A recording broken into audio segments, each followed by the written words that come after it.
All right, good evening. Welcome. I want to welcome everyone to Clinton Presidential Center presents Buckley, The Life and the Revolution That Changed America with author Sam Tanenhaus. I'm Kathleen Pate, Director of Education and Public Programs here at the Clinton Presidential Library and Museum. Tonight's program is a part of the Clinton Presidential Center Presents series, a partnership between the Clinton Foundation, the Clinton Presidential Library and Museum, and the Clinton School of Public Service. Sam Tanenhaus, the former editor of the New York Times Book Review, is the author of the national bestsellers Whitaker Chambers, a biography, which was winner of the Los Angeles Times Book Prize and a finalist for both the National Book Award and the Pulitzer Prize, and The Death of Conservatism.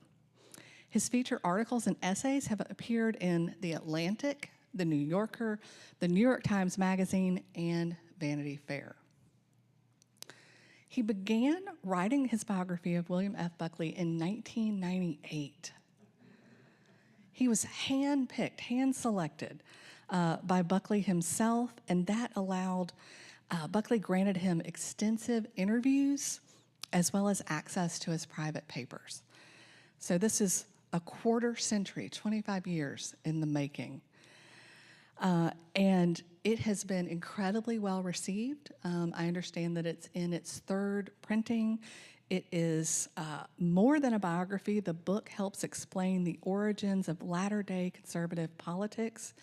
It is on a number of top books of 25 list, not the least of which are the New York Times Book Review 100 Notable Books for 2025, but then also the New Yorker's one of the best books of the year. So I'm excited for the program. I look forward to learning more about Buckley, the person, about the politics, but also I hope to learn a little bit about the process of the writing of this grand opus. So without further ado, I give you Sam Tanenhaus.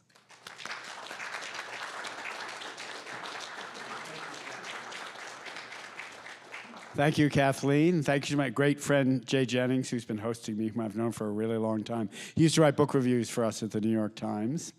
And he still does, even though I don't work there anymore. And it's just great to be back in Little Rock. In fact, we toured some of the museums today, including the Douglas MacArthur Museum. Douglas MacArthur, this book is so big and so broad in what it covers that Douglas MacArthur is actually in it. Not just as a general, but as a presidential candidate, if some of you remember that. And he gave a famous speech here in 1952, which helped lose him the nomination. But Little Rock is interesting to me for another reason. I came of age, I was already an adult, long an adult, but my world changed a lot when Bill Clinton was elected president. He was the first president elected who was close to me in age. He's somewhat older than I am, but didn't seem like a much older person. Now, of course, except for Presidents Biden and Trump, they all seem much younger, all the contenders and all the important politicians. But Clinton stays in my mind for another reason. When I was at the New York Times, as Kathleen said, I was the editor of the New York Times Book Review, but I was also given a second job, which I was told at the time no one else had ever had in addition to editing the book review. It was to be the editor of what was then called, I don't want to offend anybody with ageist remarks, but some of you will remember when the New York Times had something called The Week in Review, which is now called, I think, just Opinion or Sunday Opinion. The names change all the time. I was the first person to have those jobs simultaneously because of my interest in politics, and it was the 2008 election, which I think many of us remember. So I had my choice of one of two Times' budget-conscious nominating conventions that I could go to. And by rights, because of my subject, I probably should have covered the Republicans in Minneapolis. But Barack Obama was going to be nominated president. And he was, remember how extraordinary a figure he was when he emerged on the scene. And my colleagues and I were dazzled and excited by him. So I wanted to see what it was like when, in my lifetime, a black American was going to be nominated president. So before he spoke, if you remember, there were nominating speeches, as there always are. It was in Denver. And unless you were Maureen Dowd, who was the glamorous columnist at the Times and stayed at the $1,700 a night downtown hotel, you got in a bus and were sent out to the Best Western about 40 minutes away, and I was one of those. And on the ride out, we could hear Bill Clinton's nominating speech. And it was so much better than anyone else's. And that's all anybody talked about. How was he able to do this? And so I think it was NPR, and they had a former Clinton staffer on as an expert and a guest. And he said, well, when Clinton gives a speech, Bill Clinton gives a speech, he was, of course, he's former President Clinton at that point, he never called it a speech. He always called it a talk. And that really stayed with me. And that's what I would like us to do today. So be a talk. I don't bring notes. It's just, we'll talk about this subject. We'll get to questions pretty quickly if you have them. Several people have already approached me and told me they either knew William F. Buckley Jr. or are very aware of his history and life. I'll briefly cover some of that and then get into some of the big questions that surround him, which are very much alive today.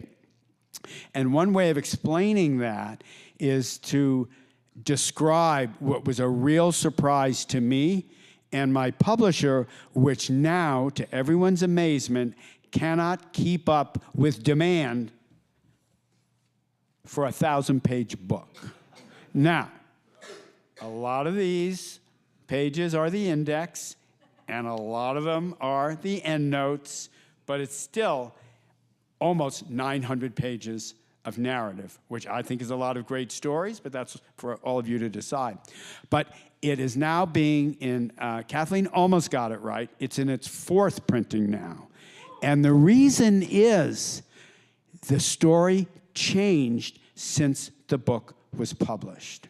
The news in the book, and I do not want to embarrass anybody, and nobody gets brownie points, but has anybody here read either the book or reviews of the book?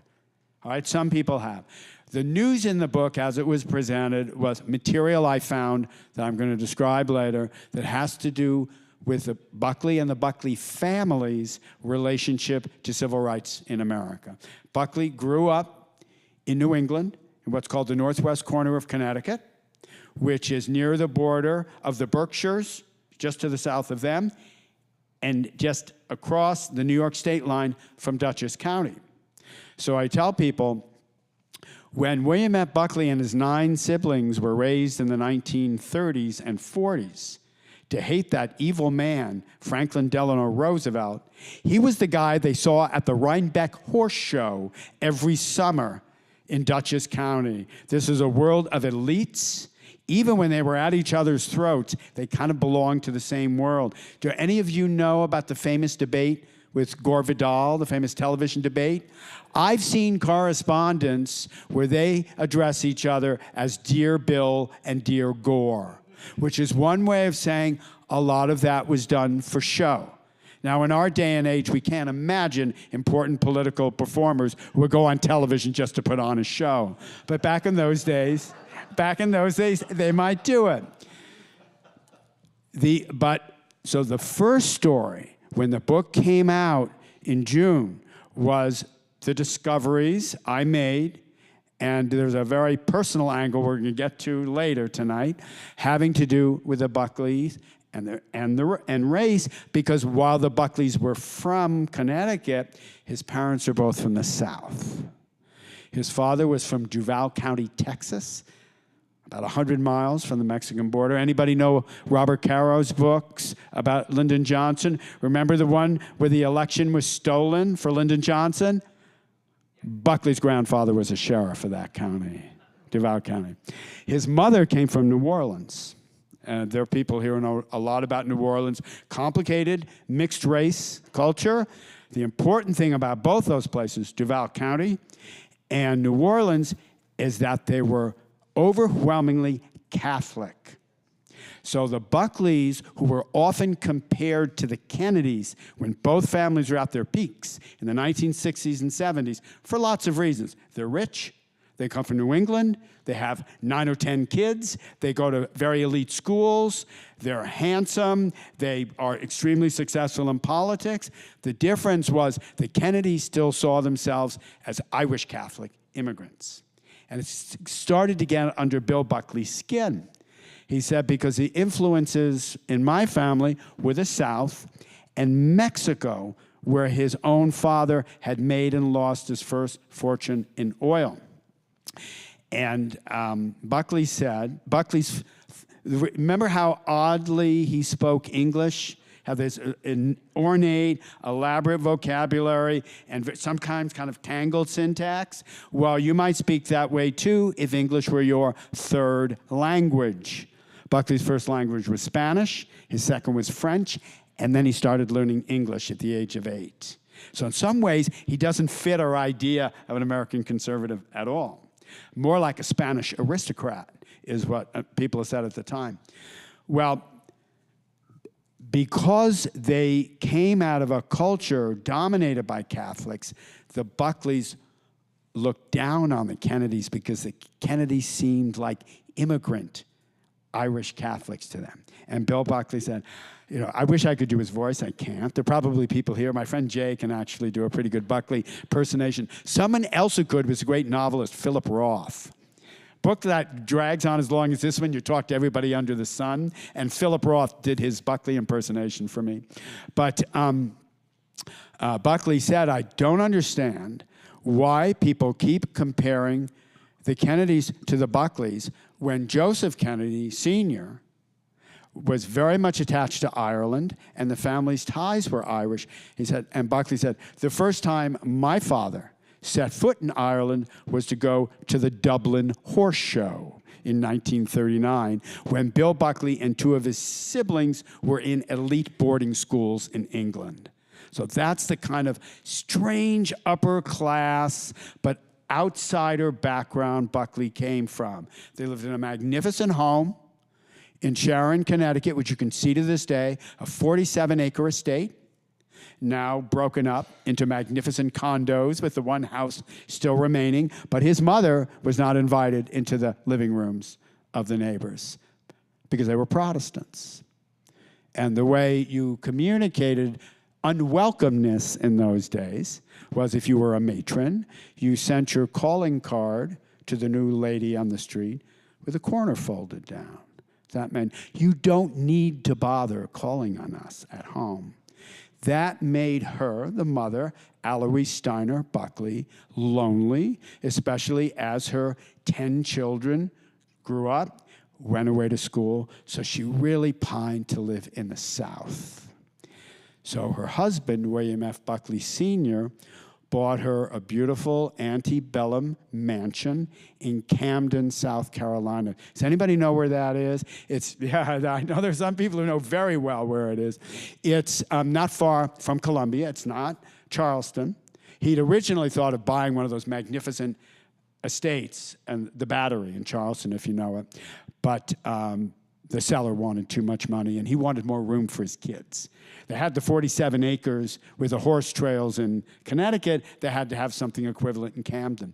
So he bought the last home that had been commissioned and built for Mary Boykin Chestnut. This is one room where people know what that name means. The author of the great Dixie Diary, written, as you know, daily during the Civil War. Her husband, the senator, was the first U.S. senator to resign after Lincoln was elected in 1860. That was the Buckleys' southern home. That's where they lived in the winter. So when the book first came out, that's what the story was all about. And then everything changed on September 10th. Who does dates and timelines here? Does anyone remember what happened in September 10th of this year? It's so easy when the dates run together. I remember because my wife and I were in JFK Airport getting ready to go away, a vacation she was owed after many years. Went to France for 3 years, 3 weeks. We wish it had been 3 years. When I started getting texts and emails and looked at the New York Times, and a guy I'd barely heard of named Charlie Kirk had just been assassinated. And I, at that point, had spoken either in person or on Zoom. Sometimes it's both, like this will be broadcast so people can, a webcast so people can see it. A conservative estimate would be maybe spoke to 3,000 people at that time. And I get a lot of questions, often from younger people interested in politics, often from young conservatives interested in politics, because Buckley was, we'll get to that in a minute, the most influential and important conservative intellectual of the 20th century. He created the movement we have now. His disciples included guys like Ronald Reagan, who came to Buckley. As he said to me, I didn't go to them, they came to me. He was their mentor, tutor, advisor, guide. Well, after Charlie Kirk was assassinated, and suddenly what we think of as the MAGA movement erupted in civil war, and some of the elements in it sounding very extreme and militant, and maybe even tending toward some kind of violence, suddenly it was, why don't we have a great figure like William F. Buckley Jr. anymore, who could gatekeep and make sure the extremists were kept out, who elevated the conversation, which Buckley always did, who wrote so elegantly and thoughtfully as Buckley always did. And suddenly, Bill Buckley had become a different person. And that's really what this book is about, the many sides of William F. Buckley Jr. Briefly, he was a columnist in the days, some of us will remember it, when newspaper columnists had a bigger audience than any other form of journalist. He was syndicated in almost 370 newspapers across the country, which gave him an audience somewhere in the tens of millions. Now, if you read good columnists today, I don't know if you read New York Times columnists or Wall Street Journal, Washington Post columns, and you're impressed by that one column they write every week. Bill Buckley wrote 3. He did them on the fly while he was editing a magazine that's still in print, National Review, founded 70 years ago, the only conservative magazine of its time that still exists and the most influential one ever published. He was 29 when he started it. He was on television every week. How many of you remember Firing Line? That's what most people today know him for best, was Firing Line. 1,500 episodes. And remember those clever introductions where he would describe the guy facing him? Buckley would type those himself in the back of his limousine on the way to the studio. He wrote 50 books, including best-selling spy novels, best-selling sailing memoirs. Is anybody here a sailor? I'm not. I get seasick, so there's sailors here. You may know that Bill Buckley's description of celestial navigation is considered the clearest and most lucid ever written in English, which is why he rewrote it about 8 times in 8 different books. Because that's another way you get all the books out, is to repeat yourself. So he was a man of many parts, what used to be called a Renaissance man. He was a good pianist.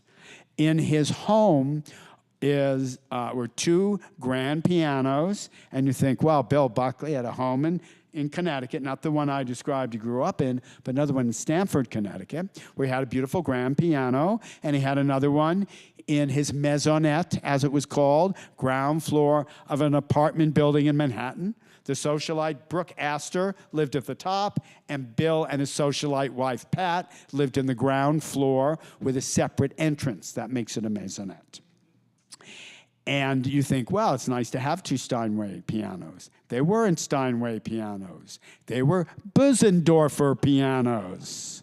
which cost about as much as a Rolls Royce because they have an extra octave on the keyboard.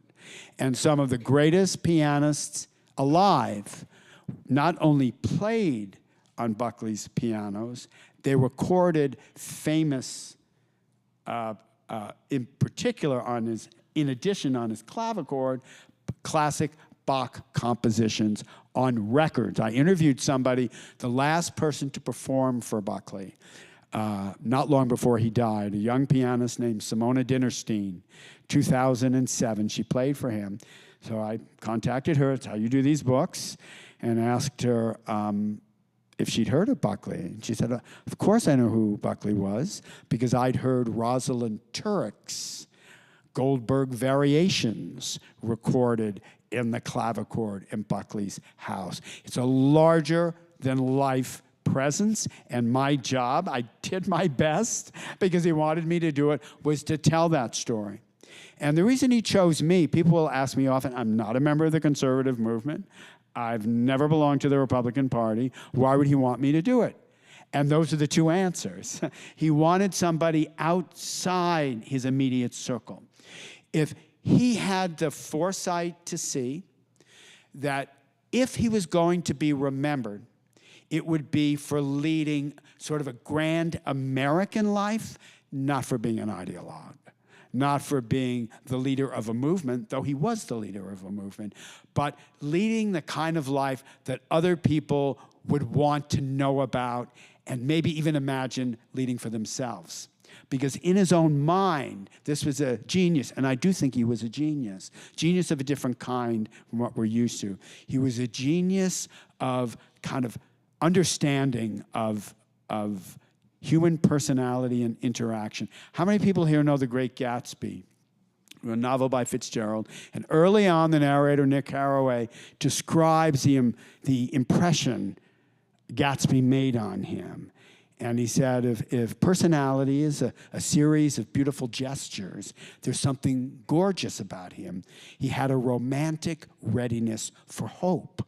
None of that sounds like a conservative, but Buckley's ideas were conservative. So what he wanted to do was show the world how someone like him could be a conservative, somebody whose jokes you might laugh at on television, somebody you might enjoy watching in the public arena, someone whose memoirs you'd want to read. That was the best case he thought he could make for being a conservative in America. And I ask you just to stop and think for a moment whether there's anything like that today. And I would add, there was nothing like it before. People will say, well, who did Buckley model himself after? And I say, I don't know, because there was never anyone like him. And who's like Buckley now? And I'll say, no one. It's this combination of talents, of a gigantic presence as a person, of humor and wit, that made him really singular. And that's what I wanted to capture. And his fear, and I think my feeling is accurate, is that if he chose a disciple, that's not the book you would get. That it has to be written by someone who looks at the material almost more like a novelist would. Here's a fascinating character. Let's see what his life is like. So sometimes I tell people when they ask, well, how do you write these big biographies? And I say, well, to do it right, you have, it's self-flattering or let's say, aggrandizing or aspirational. You have the ear of a poet, the eye of a novelist, and the soul of a police detective, because you have to find out everything you can about the life. And because Buckley died in 2008, I can tell you, as I have not told many audiences, that's when I was really able to begin writing the book. I could talk to many people before then. I could talk to him. I could look at his personal diaries and letters. And Kathleen is right. I had total access to all his material, including most private papers that not even his family knew existed. And it was all handed over to me because he trusted that I would do my best to capture him in his fullness. And he had enough confidence in himself to think no matter what I found, he would still stand up to it. And that, to me, indicated how huge a person he was, quite apart from the ideology and the politics, what he was like face to face. So I'll tell you a couple of things about that, and then just fill in some of hit some of the touchstones in his life and career, and then we can get into a conversation if that makes sense. Early on, I got to know Buckley because I was working on another book. It was a biography of an important Cold War figure, not very well known today, Whittaker Chambers. He'd been the key witness in the spy case, the Alger Hiss spy case. That really began the McCarthy period and the Cold War. And Buckley had been very close to Chambers in his last year. So just briefly, Buckley was born in 1925 and died in 1983. And were he still alive today, he would have turned 100 about a week ago. Chambers was born in 1901 and died in 1961. I was starting this book in 1989. So I was in my early 30s. This is my first big book. And Buckley, if you can cast your mind back to that period, there was no more famous intellectual in America. Reagan had been president twice. Buckley's friend from Yale and his Skull and Bones contemporary, Secret Society, and Bohemian Grove campmate. George H.W. Bush was the next president. Buckley's son, Christopher, was a speechwriter for George H.W. Bush. And Bill Buckley towered over this universe. And so for me to approach him made me very anxious. I'd done very little work. And I had very little, really, to demonstrate that I could do a biography of Chambers. But Buckley had this way of instilling confidence in you. Once he believed in you, if something you said or did, I think he must have liked the letter I sent him, because it made it clear I really meant to write this book. So he invited me to his house. He called me up. And my wife and I lived in a little apartment in Tarrytown, New York, where I met my friend Jay Jennings. So this is 35 years ago, and Buckley called me up, and he said, again, I wish you could do the accent, and I'd never met him at this point. I'd only exchanged letters. And he said, well, why don't you and your wife come to dinner tonight? Pat and I are inviting you to dinner. Some women in the audience will know how big a socialite Pat Buckley was in those years. She was as famous as he was. You know the famous Met Gala they have every year? She basically invented it by getting on the phone and ordering her friends to show up. She was as tall as he was. Bill Buckley was a little over 6 feet. Pat was about 6 feet and always wore high heels.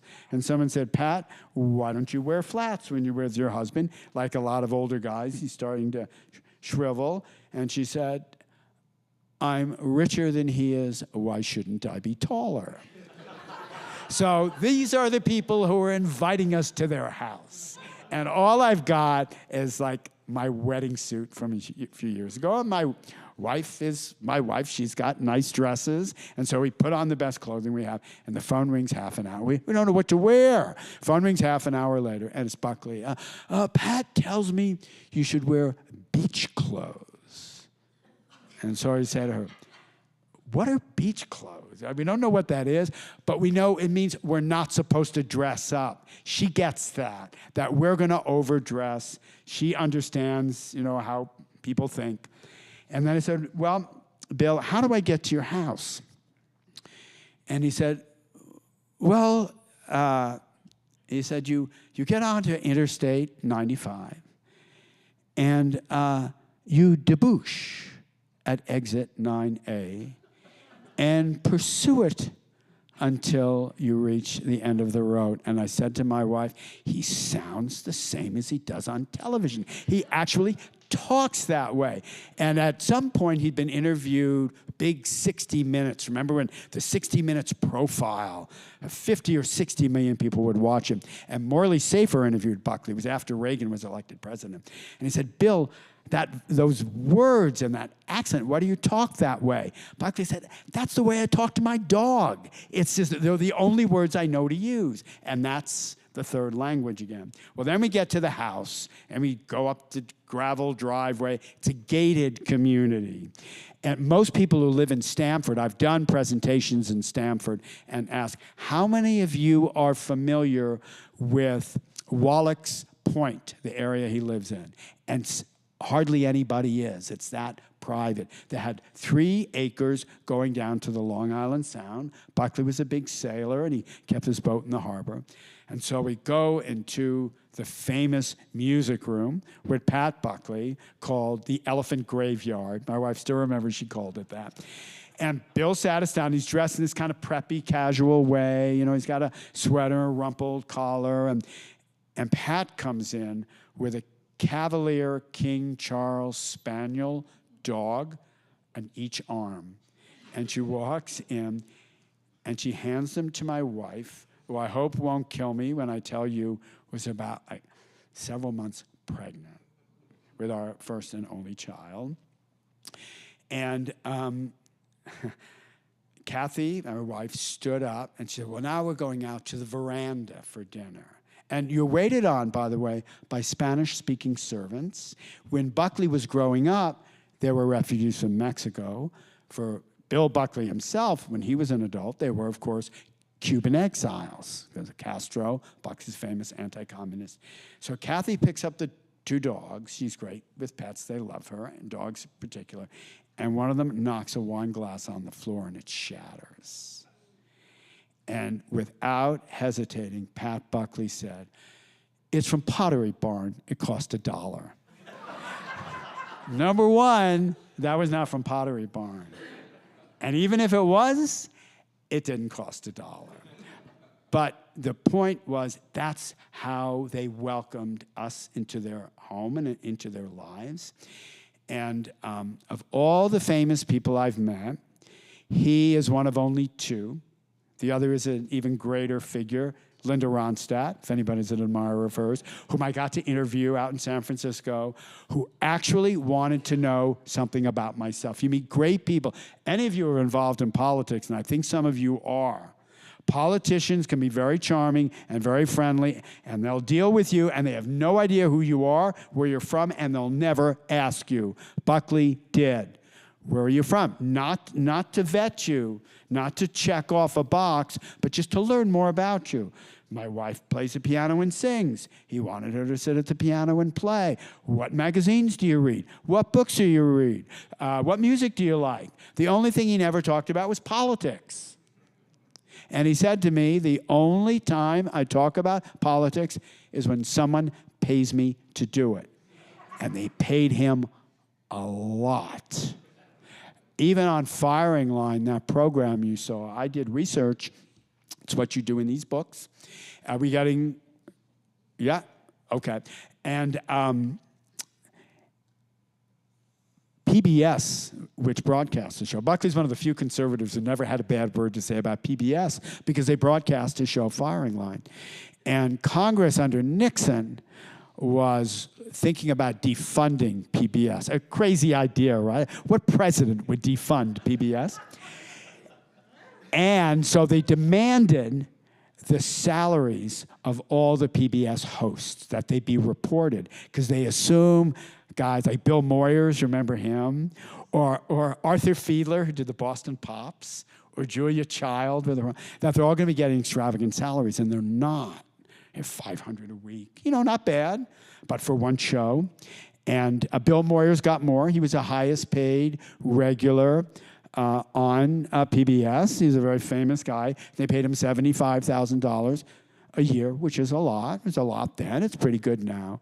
Bill Buckley, because his program was owned by a South Carolina educational network, which then billed the government, paid him for each episode of Firing Line in 1971, $11,500.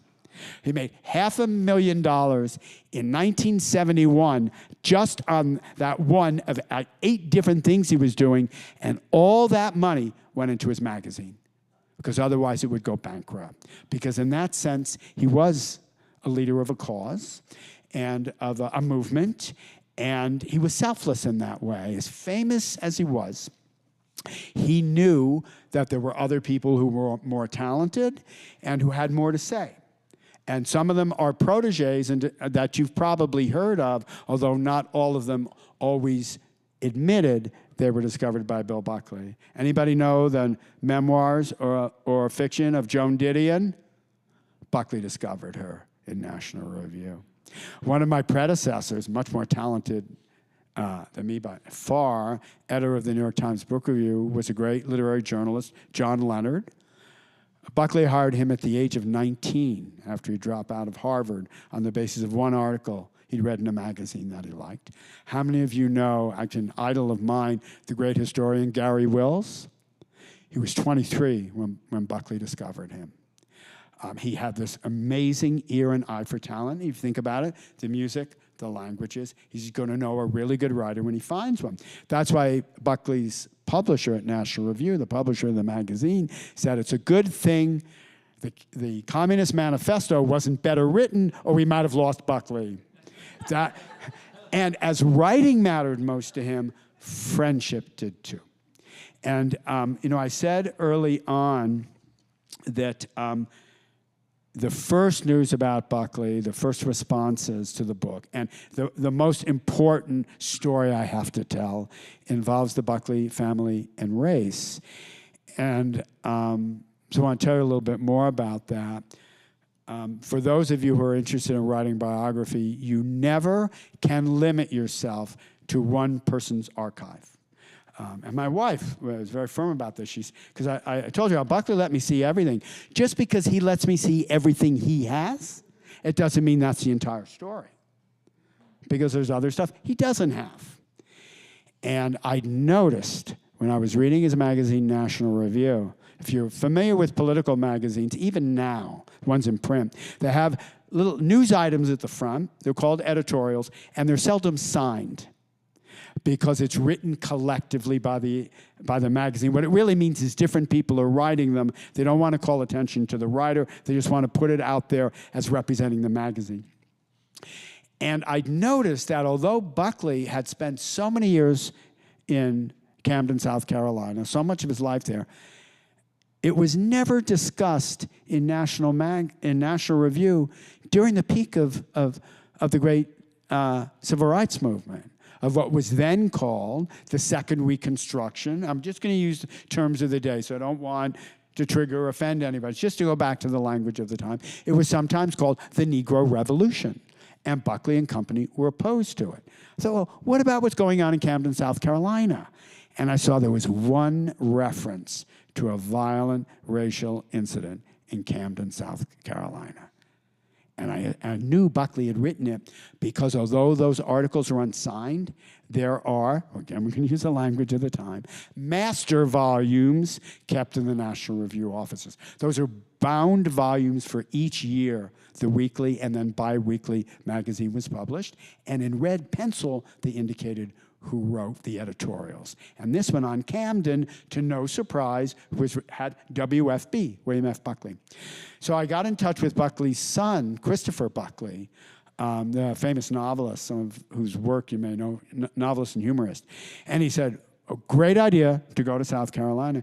If you do, be sure to look at another Buckley, read Buckley's archive. Bill Buckley was the fourth of he was the sixth of 10 children and the third of 4 sons. Reed was the youngest son. He was the 4th son. And Buckley, his older brother, Bill, was very close to him. And so Christopher said, well, you have to look at Bill's favorite brother, Reed's archive in South Carolina. There's some interesting stuff there. I'd never heard anything about this archive. And there had been other books written on Buckley. So I got in touch with the archivist. That's what you do. You get on the phone, you send an email, Camden, South Carolina. I said, if you have any material, the Reed Buckley papers, I'd like to see them. And I'd also like to see your local newspaper, the Camden Chronicle. Any of you who read history know historians and writers like me really depend on newspaper stories. Jay and I were just talking about this when we were at the Douglas MacArthur Museum. When you see the old clippings on the wall, they'll even give a person's home address, which we would never do today for fear, privacy invasion. But in those days, all this material was out in the open. So I wanted to see the Camden Chronicle and see what they had to say about this violent incident, and then I can put it together and have a little background on what Bill Buckley was writing about. And so the archivist said, well, no, not the Camden Chronicle. You must want to look at the Camden News. And it's what makes people like this in the work we do, like, so obnoxious until we finish it. We think we know better than everybody else. I said, no, the local paper in Camden. Here I am telling somebody who lives there. Local paper in Camden is a Chronicle. And she said, yes, but there's a second paper that the Buckley family started. We have the documentation on it. We also have the microfilm. And I said, what's on it? She said, I don't know. Nobody's ever looked at it. Well, what's in the documentation? I don't know. I know we cataloged it, but nobody's read it. But you can see how they own this newspaper. So I went down to Camden, South Carolina, and I started with the Camden Chronicle first. And I thought I'll get to the Camden News. And my wife and I was a very good researcher, kind of side by side going through the material. And I'd also asked the archivist if we could meet anyone, if there was a chance we could meet someone who had worked for the Buckley family, what was then called, as we know, the help in this estate. And Camden, when the Buckleys lived there, was basically half white and half black in terms of population. But if you read the Camden Chronicle, some of you who are familiar with that era know, before the Brown decision and civil rights, you could read a newspaper and hardly ever see a black person mentioned. After the decision, all you see is anxious editorials and columns and attacks by white people worrying about the blacks around them, right?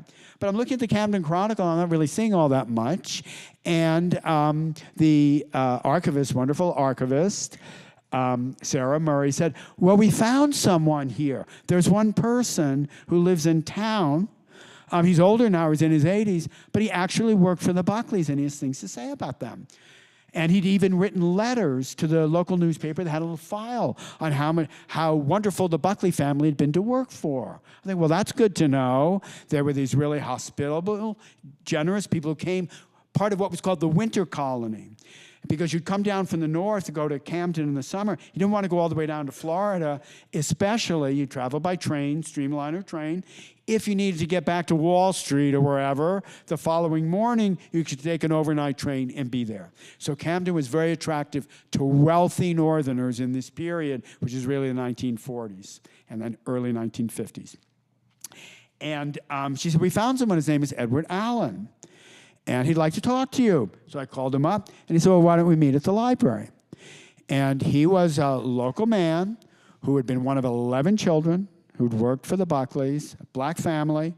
Buckley's father had paid for some of his siblings to go to a very distinguished local private academy called the Mather Academy for black students. James Clyburn, a graduate of the Mather Academy. Congressman Clyburn, and the great baseball player Larry Doby, if we're really going back in time. He came up at the same time as Jackie Robinson, like 6 months later, so nobody ever heard of him, but he was in the Hall of Fame. So these were the great graduates of the Mather School, and the Buckley family were great supporters of the Mather School. So, well, that's interesting. Now we're seeing what it's like for progressive whites in the South. They're Southerners. They don't have the same views as someone like me raised in the North, but these are hospitable, charitable, generous people. And this is what Edward Allen told us. He told us how he had left Camden. He'd moved to New Jersey. He'd become a union representative, had quite a good career. His daughters had all gone to universities in the South, and he'd moved back. And he said, there's not a day, he said, when I walk by the Buckley's house, which is now, it's like something out of Gone with the Wind, right? House is sold all these years later. It's overgrown and tangled. The beautiful home is kind of a wreck. So there's not a day I don't walk by and think, thank God, thank heaven for the Buckleys. I thought, wow, that's pretty great. So now it's time to look at the newspaper and come out with a microfilm for the Camden News, and I start rolling it, right? Any of you ever used microfilm instead of digital archives? It's actually better in a lot of ways, right? Because you know there are not going to be any any errors. They may skip some pages, but they're not going to be transcription errors and all these mistakes you see in digital archives. And this was 2016, by the way, when there weren't as many digital archives. And for those of you who care, digitization is super expensive. That's why a lot of great newspapers aren't digitized. This material's on microfilm. And I'm winding through. There's the Camden News. It looks just like the Camden Chronicle. Here's the famous horse race, the Carolina Cup. Here is news of the fox hunt. Yes, the Buckleys would do fox hunting. Here's the news of the tour, right? The garden tour and the house tour that the wealthy ladies in the community have. They open their homes. And then on page 3, in type, which you can see in my book, I've got below me here, you will see page 3 of the newspaper that says, to all white citizens of Kershaw County, Camden's the capital, you are invited to the meeting of the Citizens Council. How many of you here know what Citizens Councils were? Okay? A lot of you do. I have talked to audiences of hundreds where not a single person in the audience has ever heard of the White Citizens Council. So I'll briefly say what it was, because there's some people who probably don't know. In the culture of the South, it was known as either the white collar or the button-down Ku Klux Klan. They dressed like me, or like a lot of guys I see here, jackets and ties. They did not wear funny hoods and robes. They did not flog people. They did not lynch people. But they might say, well, my colleagues and I at the bank are looking at this loan you put in for, and I'm afraid it's not going to work out for you this year unless you want to rescind that application to the NAACP. Or I understand you signed a petition that circulated the other day saying maybe we ought to rethink our segregated schools. You're going to have trouble getting business at your hardware store this week. Or if you were a black business owner who owned a barbershop or a funeral, your building would get, surprisingly, torched, and nobody would know who committed the crime. There were 3 black churches burned to the ground in Camden, South Carolina, in the period when that one little reference appeared in Buckley's magazine. So I'm thinking, here's a journalist, arguably The Economist magazine, which put my book on, Kathleen mentioned some of the lists it's on for end-of-year books, best books. The Economist magazine described Buckley as the greatest American journalist of the 20th century. And not a word of this appears in his magazine, National Review. At the same time, they're opposing the Civil Rights Movement. But in the pages of the Camden News, which I saw was owned by his family and edited by Buckley's sister, at the same time she was editing National Review in New York, they were saying things like, well, we don't know that arsonists destroyed those 3 black churches because there's no evidence. Yeah, there's no evidence because it's burned to the ground. What do you think happened? Or if you read the other newspaper, you'd read about the white man who was almost murdered in his home because he was living with a black woman. And they'd say, well, we're withholding the name of this man to protect the family. And you're thinking, no, you're not. Camden's a small town. Everybody knows who these people are.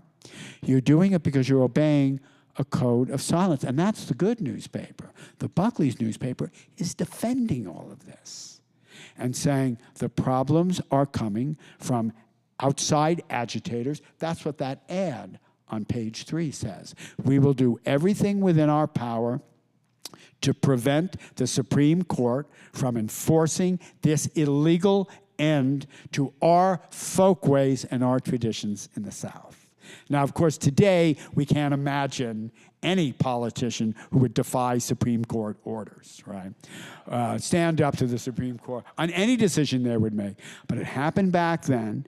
And then I began to see, and historians have told me, professional historians at universities, because I'm a different kind of, I'm more of a writer type, that this book answers the question of how it is Buckley's movement at National Review, which is very sophisticated, learned, and abstract in its arguments, was able to combine with that more reactionary or even violent politics in the South. They all met through this one person, Buckley, and that's why he wasn't writing about it in his own magazine while it was being sponsored in the Southern publication, the Camden News.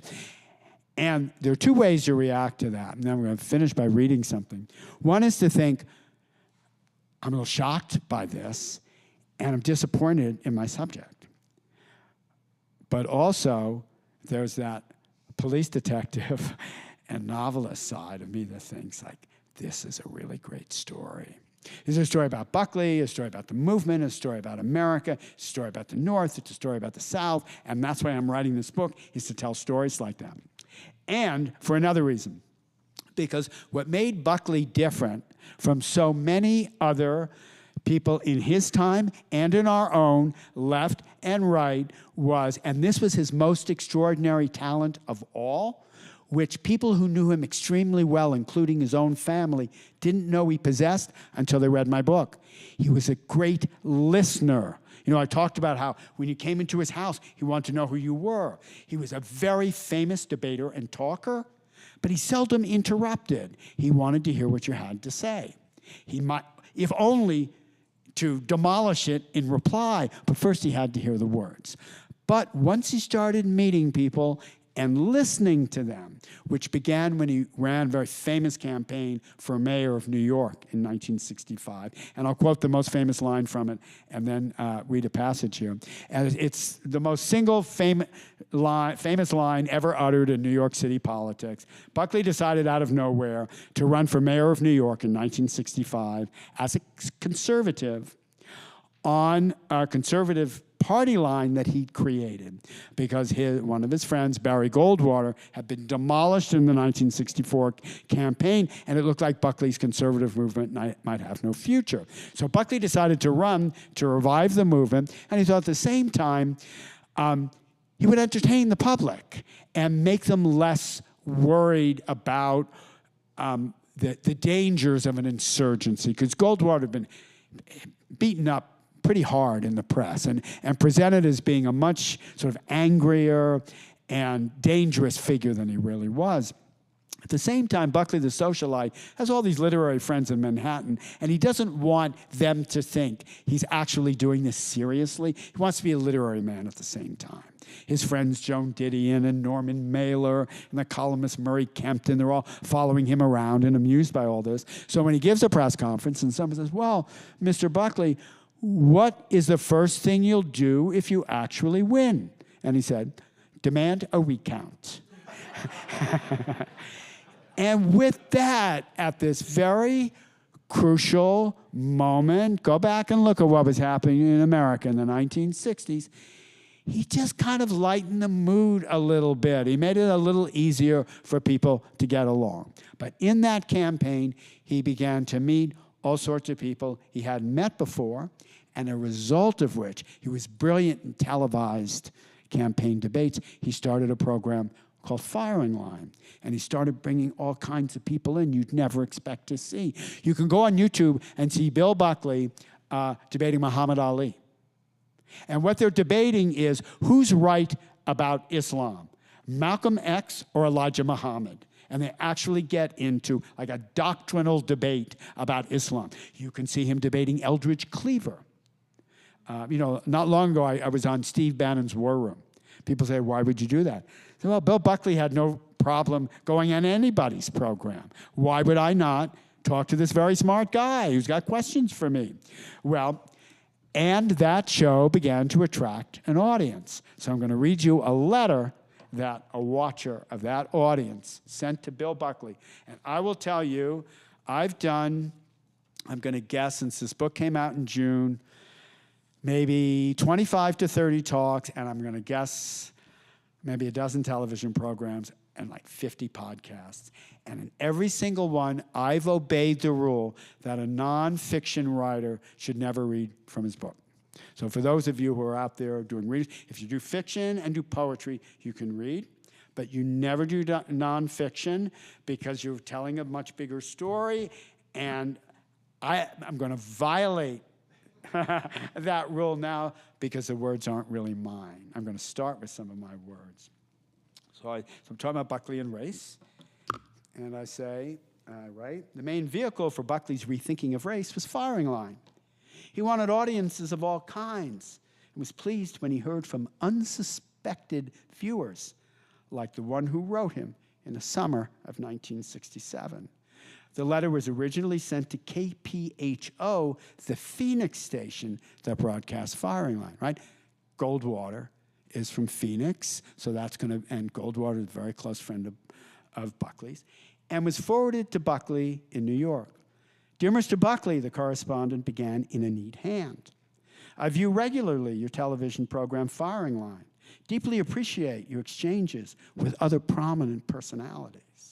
If you've ever gotten letters in the mail, you get one like this and you're actually reading it. Somebody has something to say to you. Lately, I've begun to wonder if I'm the devout liberal I've always supposed myself to be, or whether you simply are not as conservative as some of your critics depict you as being. There is, however, one current controversial issue which I would like to have your views on: open housing. Anybody remember open housing? In the late 1960s, when civil rights laws were being passed, Civil Rights Act, which banned segregation in accommodations, hotels, admissions, restrooms, bus stations, all the rest. And then the Voting Rights Act came in 1965 that eliminated, right, the literacy test, the poll tax, and all that was enforced in the South. Fair housing was a more complicated issue, finally passed in 1968. So this letter was coming in 1967, someone who's watching politics extremely closely, because fair housing had not been able to clear the Senate. Because what it said was you could not discriminate in whom you rented a house to. And in case you think that's a small issue, Ronald Reagan was elected governor of California by promising the white voters in California that he would repeal the Open Housing Act that had been passed under his predecessor, Pat Brown. And the letter writer says, I'm a Negro. I've served my country as an Air Force officer for the past 3 years. Now, that's interesting, because anybody who remembers the battles over the Vietnam War, we remember who was willing to fight and who wasn't willing to fight. And often we know it was well-to-do white students on very elite campuses in the United States who were leading the anti-war or Vietnam protests. Dr. King got on the case later.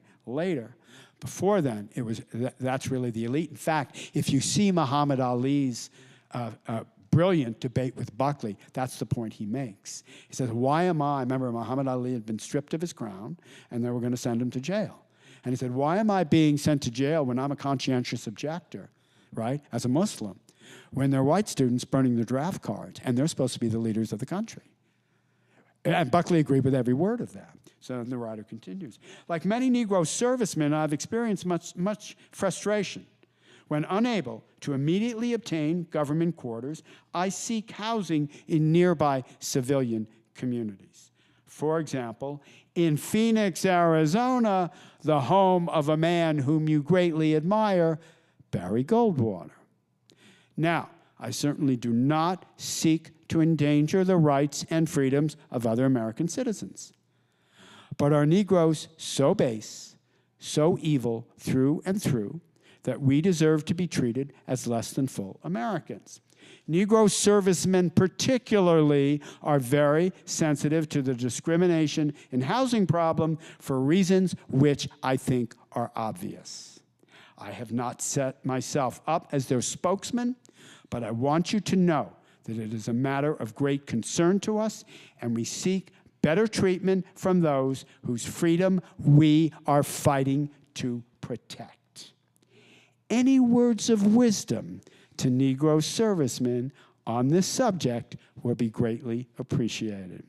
Respectfully yours, Sherman A. James, First Lieutenant, United States Air Force. Buckley's reply was a single sentence. Dear Lieutenant James, I consider that your letter is so important that I'm sending it to Senator Goldwater, busy though I know him to be, for advice on how to answer it. And Lieutenant James somehow knows Buckley's actually going to take him seriously and may even do something about it. Buckley wrote to Goldwater on July 14th, but Buckley, yes, he immediately forwarded the letter. Sorry to burden you, Buckley wrote to Goldwater on July 14th, but I am sincere in asking for your advice. Goldwater's reply was dictated in California and transcribed in Arizona the next day. Dear Bill, the letter you received from Lieutenant Sherman James disturbs me greatly. Now remember, here we're talking about the age when people were at each other's throats over these questions of civil rights, and here's how these three people now are discussing this thing, right? First, the young lieutenant, then the most famous conservative intellectual in America, and now the leader of the Republican Party in conservative America. They're all exchanged in a kind of conversation, right? All involved in it. I was under the impression that this difficulty no longer existed around Luke Field or Williams Air Force Base. I'm going to check into this immediately, and without even asking your permission, I propose to write the lieutenant so that we might set up a time to discuss this. This may surprise you, but I have backed city ordinances in Arizona and one legislative proposal which would outlaw this type of thing. Though I do not favor open housing, I think the same thing can be reached within the framework of freedom. Now, when you do this kind of book, you want to know more. You want, who's Lieutenant James? So what do? You go on Google, and I only found one person who seemed to match the age, the right age, to be Sherman James. You can go on Google, and especially if that person turns out to be a distinguished epidemiologist at Duke University, you actually see his resume, his CV. So I wrote to him, and I said, why did you write to Buckley all these years ago? First, I said, do you remember this letter? Is it you? And he said, OMG, it is. I'd completely forgotten that incident. But yes, that was me. I watched the program. I wrote to him. And so I said, why did you write to Buckley all those years ago? And I'm not quite sure. I watch Firing Line on a regular basis because I admired both his intellect and his mischievous sense of humor. I also learned a lot from what, in respect, were his remarkably civil debates with his ideological foes. And I thought, here, Buckley is actually reaching somebody, and he's hearing somebody.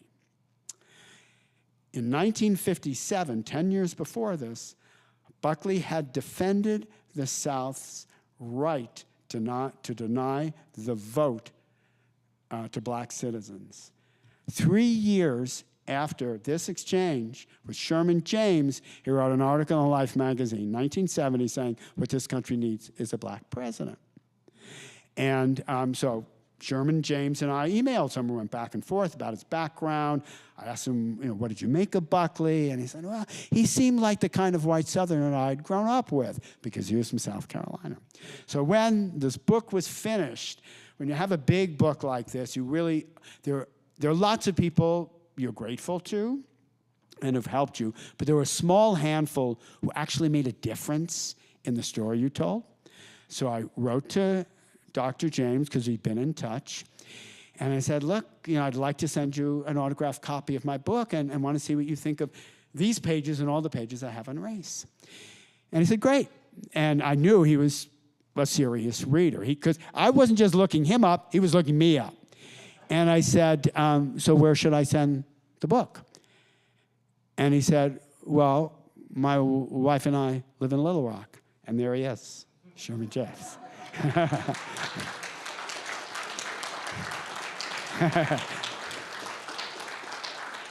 And so when this book came out, I said, I think because of my friend Jay Jennings, I may be coming to the Clinton Library to give a talk, and I hope you'll show up. And my wish came true, and you kept your promise, and here we are. So we can do questions now. Yes, ma'am. I understand there's a magician with a microphone. My wife used to work in a film center, so she told me you have to kill the dead space till someone gets the microphone. Yes, ma'am. You mentioned Christopher Buckley, and I read, not that I will not read your book, but I read his book, Losing Mum and Pup. Great book, great memoir. Yes. I'm in it, yes. Not too flatteringly, I might add, yeah.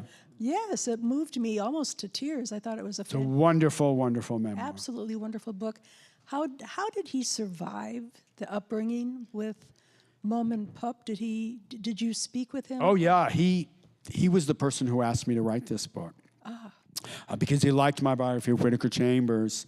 Christopher Buckley, some of you may know, was probably the best satirist to write about Washington and from the Reagan years through the Clinton years. He wrote these brilliant novels. Thank You for Smoking, if you remember that one. White House Mess. They were classic. Little Green Men. And some of them made into films. And he's actually, Bill Buckley was a very good writer, but Christopher Buckley's a better writer. He's more professional than Bill was. Bill was kind of a great amateur, and Christopher was really a professional. And so I interviewed him many, many times, and we discussed many, many subjects, and including his complicated relationship with his parents. So I'll say things that, because you've read that very candid memoir, Losing Mum and Pop, and I mentioned I'm not in it too flatteringly because there was a little tension between Christopher and me after his father died, and there have been some questions about whether he might have committed suicide. How many Catholics are in the room? He was the most respected Catholic intellectual in America, and if you're a Catholic, you do not commit suicide. So Christopher said, if you write about this, it's just going to blow everything out of proportion. That'll be all that matters, so I don't want you to do it. And I agree with him in the end, but it was just kind of tense, but he's a little chapter on that. Well, and we put that behind us. When you do these big projects, there are always ups and downs with the people who matter, who are closest to the material, the family. And he said, so I'll tell you a couple of things that I think he'd be okay with my saying. One is about that book. He said to me, you know, I've spent all my life, he's published almost 20 books, and he said, I've spent all my life trying to get out of under the shadow from those two, not just Bill, but also Pat. And he said, the only book anyone's going to remember me for is the memoir I wrote about the two of them. And the other thing he said to me was, he said, well, they were great, they were brilliant people, and I spent a lot of my life in therapy. But I've done a lot of therapy too, so it's not just as if the Buckleys were the issue. But I'll add, it was Christopher Buckley who had to give me final permission to quote all the published and unpublished material in this book. Any of you who are thinking of doing this kind of work, don't make the mistake I did. Secure in advance the commitment, the approval of your subject to quote from the book. I was so close to them both, and it started so early, I didn't think to do it until a lawyer came to me at the end and said, we've got to get a sign-off from him. And 48 to 72 of the tensest hours of my life and my wife's life. Remember, she's putting up with this thing for 25 years. Graydon Carter, the magazine editor, once said to me, you've given more of your life to Bill Buckley than his wife Pat did. You put up with him longer. Those hours waiting for Christopher Buckley to read through the manuscript, and he did it in a couple of days, and give me the approval to write it, were some of the tensest in my life. And I will tell you the latest note I got from him, I'm going to have to clean it up a little. I'm not quite a Pete Hegseth type. He said, the book is, and we'll say, an effing masterpiece.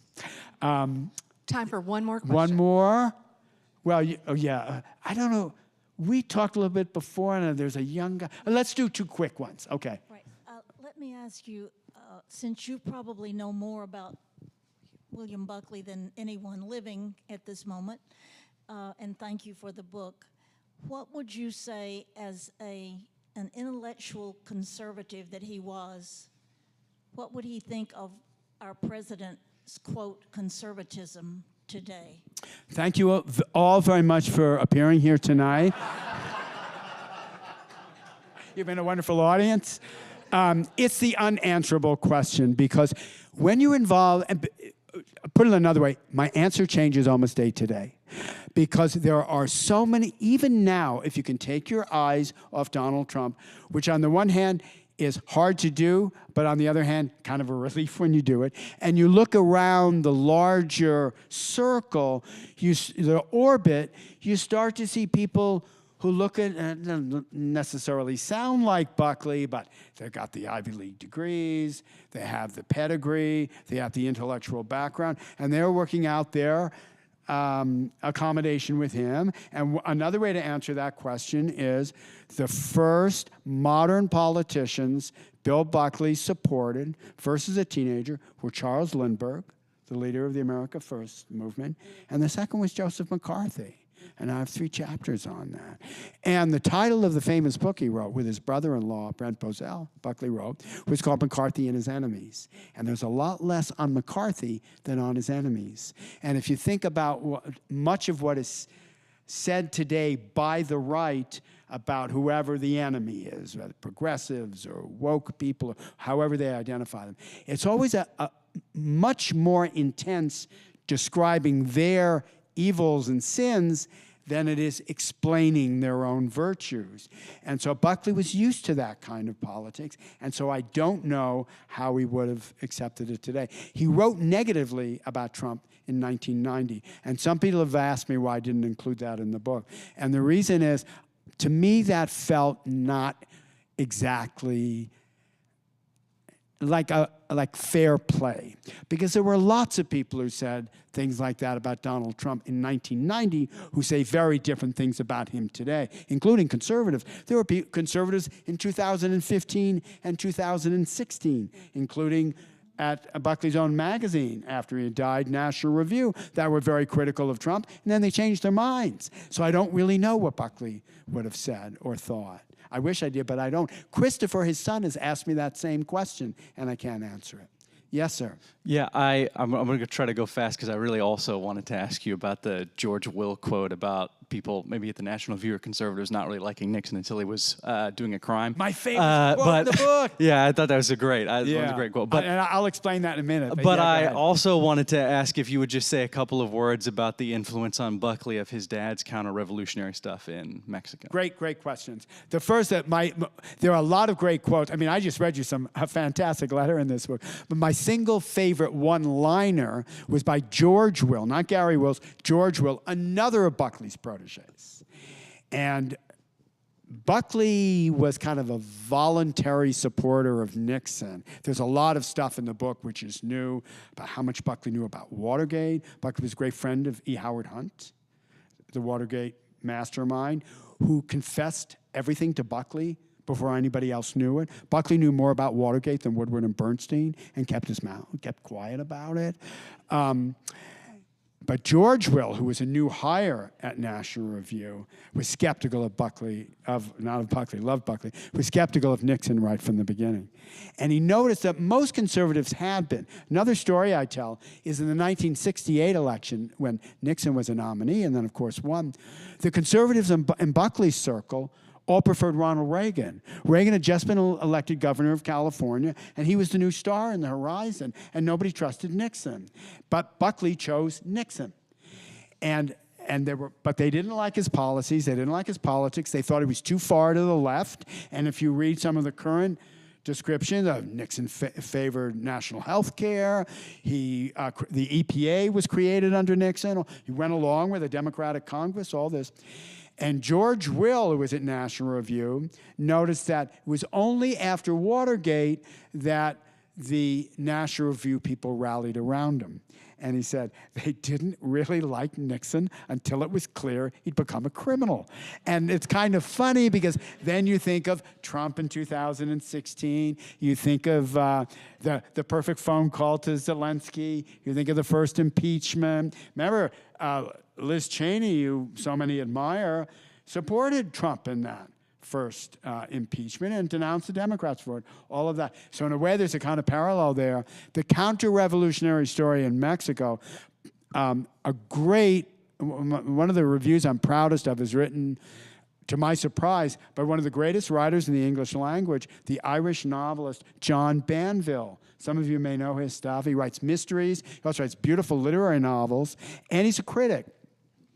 And I guess, from what I understand, he just saw this book. He's always been interested in American politics. He knows Buckley's Irish. He picked this book off the shelf, and he was fascinated by it. He wrote a wonderful, glowing review that I'm very proud of.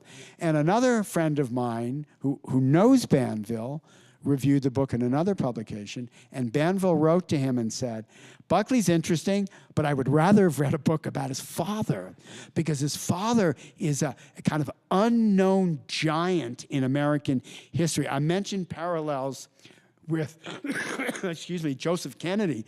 He had more with those kind of crazy aristocrats in Faulkner novels, if you've read them. These Southerners who build these huge mansions and swampland aristocrat types.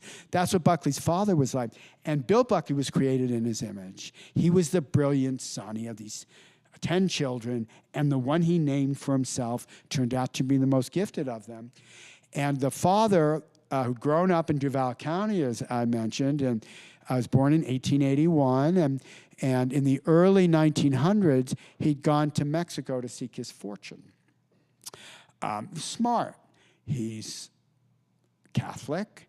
He grew up speaking fluent Spanish because he lived in an area, South Texas, that was 80 to 90% Spanish-speaking, and all the best people in the area went to the Catholic Church. We're all Catholics. So he fits in with that culture. Went down to Mexico and struggled as a lawyer. And then the oil lane, as it was called, in Tampico, Mexico, opened up in northern Mexico. And because of all the American investment, a train line had been built. So you could get, in just a few hours, and train from Mexico City to Tampico. And Buckley Sr. made a fortune in oil until the Mexican Revolution came, and he lost it all. And so I wrote to Banville. I said, you're right about that, and you ought to see the 150 to 200 pages I have on his father that I could not include in this book. Because to me, they're some of the most interesting stories. And the father is in there. Father was a friend of Strom Thurmond. His father was the first to see in 1948. Remember when Strom Thurmond was the third or fourth candidate to run for president, that a new coalition could be formed between Southern Democrats and Northern Republicans. That's the basis. That's the Southern strategy 20 years before Nixon employed it. And Buckley's father saw all that. He was himself a kind of genius. And so I'm glad you asked about that. And I do have a lot on the father in the book, but I wish I could have had more. Looks like we're kind of out of time here, right? People have had enough of me.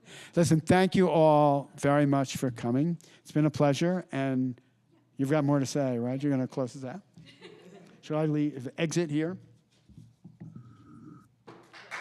Thank you.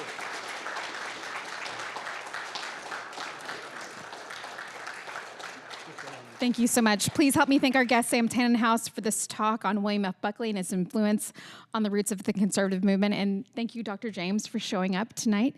My name is Joyce Sakubin, and I serve as the Chief of Strategy and Programs for the Clinton Foundation.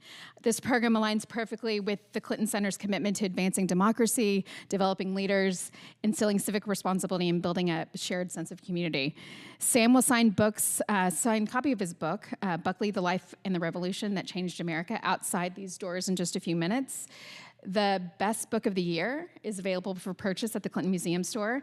Thank you all for who joined us tonight, and please help me thank our wonderful supporters who make events like this tonight possible. Happy holidays, and we hope to see you back at the Clinton Center soon.